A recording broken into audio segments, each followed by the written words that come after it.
मदन फल गछर औषधीय गुण विषय जानतु। यह मेंढा फल कंटामुगुरी गछ भी कहुए। यार बोटानिकल नेम रांडिया डुमेटोरम। यार फल खाइले यह पेट समस्या पाई अत्यंत उपकारी। पाचिला फल को खाइबा द्वारा कोष्ठकाठिन्य एवं पेटर उत्ताप कमाइबारे साहाय्य करे। पुराना ज्वर ठीक करे। यार मूल को बाटी करी चर्म रोग होइथिबा जागारे घा काछुकुंडिया उपरे व्रण उपरे लगाइले शीघ्र ठीक हुए। चेरर रस काढ़ा तैयारी करी पीले शरीरर दुर्बलता दूर हुए।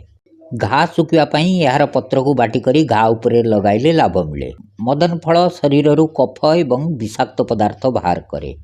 जंत्रणा कम करे। फुला दर्द दूर करे।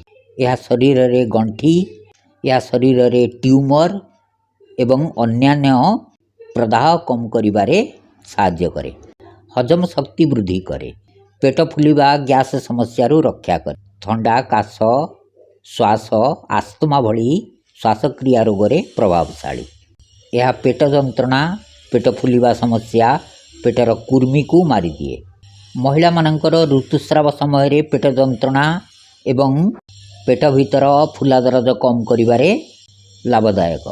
यही गछर अधिक जानिया पाई यही चैनल थिबा लॉन्ग वीडियो देखंतु।